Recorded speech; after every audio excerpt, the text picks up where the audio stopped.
ವಿದ್ಯಾರ್ಥಿಗಳೇ ಮಾಡ್ರಿ ಇದ್ನ ಗಣಿತ ಮಾಡೋದಾದ್ರಿಂದ ವಿಡಿಯೋ ಆನ್ ಮಾಡ್ರಿ. ನಾ ಚಂದಂಗೆ ತಿಳಿಸ್ನು ಲಕ್ಷ ಕೊಟ್ಟು ನೋಡ್ರಿ. ಎಲ್ಲರೂ ಬೋರ್ಡ್ ಕಡೆ ನೋಡಬೇಕು.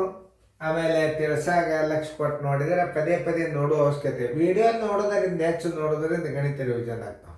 ಇವು ಸರಳ ಇರ್ತಾವ, ಸಣ್ಣ ಇರ್ತಾವ, ತಿಳಿಸ್ನು ಬೋರ್ಡ್ ಕಡೆ ನೋಡ್ರಿ. ಏನು ಹೇಳ್ಯಾರ ಅವರು? ಅತಿ ಸಣ್ಣ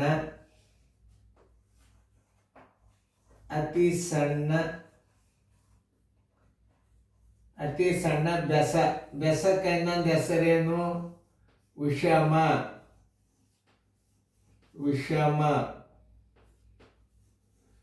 ವಿಷಮ ಅಂದರೆ ಏನು ಮಾತು ಅದನ್ನು ತಿಳ್ಕೊಬೇಕು ನಾವು.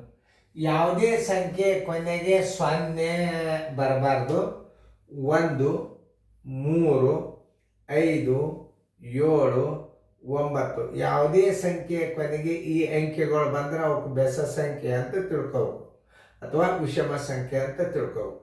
ಅಥವಾ ಇನ್ನೊಂದು, ಯಾವುದೇ ಒಂದು ಸಂಖ್ಯೆಗೆ ನೀವು 2ರಿಂದ ಭಾಗಿಸಿದ್ರೆ ಶೇಷ 1 ಉಳಿತಿತ್ತು ಅಂದ್ರೆ ಅದಕ್ಕೂ ಬೆಸ ಸಂಖ್ಯೆ ಅಂತ ತಿಳ್ಕೋಬೇಕು. ತಿಳಿತಲ್ಲ?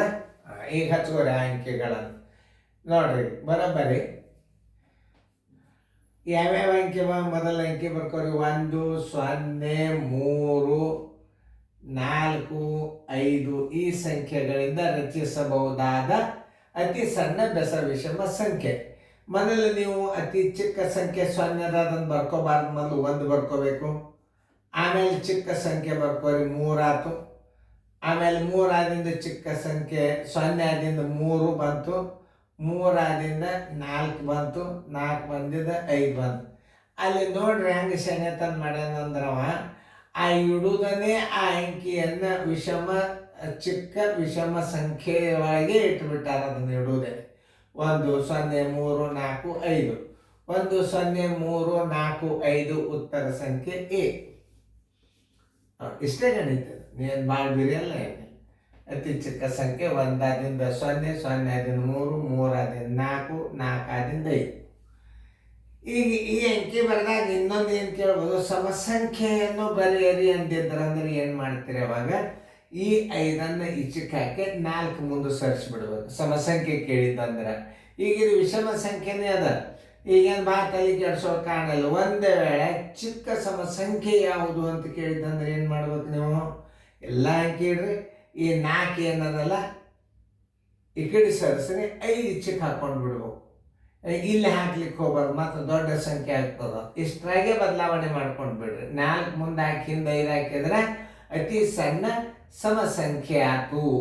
ಈಗ ಅವರು ಬೆಸ ಸಂಖ್ಯೆ ಹೇಳ್ಯಾರ, ಹೆಂಗಾದ್ರೂ ಬೆಸ ಸಂಖ್ಯೆನೇ ಬಂದದ ಅಷ್ಟೇ ಬಿಟ್ಬಿಡ್ರಿ. ಉತ್ತರ ಸಂಖ್ಯೆ ಎ ಹಾಕಿಬಿಡ್ರಿ. ತಿಳಿತಲ್ಲ?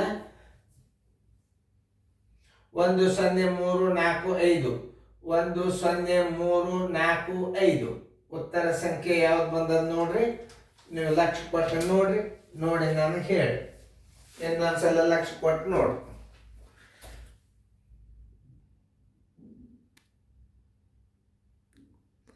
ಸರಿ ಫೇರ್ದ ಬರ್ಕೊಡ್ರಿ.